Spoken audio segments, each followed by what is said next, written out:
ស្រីស្អាតអើយស្រីស្អាតមិនដេចធ្វើបាបពួកគាត់អ្នកដឹក delivery ម្លេះគាត់ខំប្រឹងមួយថ្ងៃមិនបានសម្រាកដឹកមួយដងបានត្រឹមតែ 2000 រៀលប៉ុណ្ណោះស្រីស្អាតអើយស្រីស្អាតមិនដេចដាច់ចិត្តធ្វើបាបអ្នកដែលគាត់ដឹក delivery ម្លេះរាល់ការកំងអីវ៉ាន់មិនមែនតែម្ដងនោះទេគឺច្រើនដងហើយនៅត្រង់ចំណុចខុនដូមួយកន្លែងគឺមិនដែលឲ្យលុយគេនោះទេតាមការបញ្ជាក់គឺតែបុគ្គលស្រីស្អាតម្នាក់នឹងនោះទេគឺតែងតែបញ្ឆោតអ្នកដឹក delivery ឲ្យដាក់អីវ៉ាន់នៅត្រង់ចំណុចទីតាំងខុនដូមួយកន្លែងនឹងគឺមិនដែលឲ្យលុយគេនោះទេហើយយកអីវ៉ាន់ទៅបាត់មិនឲ្យលុយហើយបងប្អូនអ្នក delivery ជាអ្នកចេញលុយសងអេបគេវិញតាមការបញ្ជាក់ពីសន្តិសុខនៅត្រង់ខុនដូក៏គាត់បាននិយាយដែលករណីនេះច្រើនដងមកហើយបើតាមការរៀបរាប់ប្រាប់អ្នកកាសែតអាណិតអ្នក delivery បានចំណេញតែកាក់សេនតែទួចផងបើតាមការរៀបរាប់របស់បងប្រុស delivery គឺថាខ្លួនដឹកតែមួយបងចំណេញបានត្រឹមតែ2000រៀលប៉ុណ្ណោះបើតាមការបញ្ជាក់បងប្រុស delivery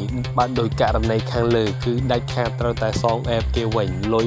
$4ជាងនឹងគឺគ្មានករណីលើកលែងនោះទេបងប្រុសខាងលើដែលជាអ្នក delivery គាត់បានសម្ដែងនៅការខកចិត្តជាខ្លាំងទំនិញត្រឹមតែ$4ជាងសោះមិនភ័យឲ្យបើតាមការរៀបរាប់របស់បងប្រុសគឺថាគាត់ឲ្យដាក់អីវ៉ាន់នៅត្រង់ចណ្ដាលយន្តឡើងទៅលើគាត់នឹងមកយកខ្លួនឯងខាងស្រីក៏បាននិយាយថាចាំបាញ់លុយឲ្យតាមក្រោយដោយការទុកចិត្តនឹងនឹកឃើញថាជាខ្មែរដូចគ្នានិយាយស្រួលទៅធ្វើឲ្យបងប្រុស delivery ទុកចិត្តតាមការបញ្ជាក់បុគ្គលរូបនោះគឺជាភេទស្រីថែមទៀតផងចំពោះអីវ៉ាន់ដែលបានកំងនោះគឺថាខាងស្រីបាននិយាយថាឲ្យបងប្រុស delivery យកដាក់ចណ្ដាលយន្តឲ្យខ្លួនបន្ទាប់មកគាត់នឹងបាញ់លុយឲ្យតាមក្រោយតែជាក់ស្ដែងគឺមិនបានបាញ់លុយឲ្យនោះបងប្រុសបានផ្ដាំផ្ញើទៅកាន់នារីរូបនេះថាឲ្យអាណិតអ្នកដឹក delivery ផងព្រោះមួយថ្ងៃ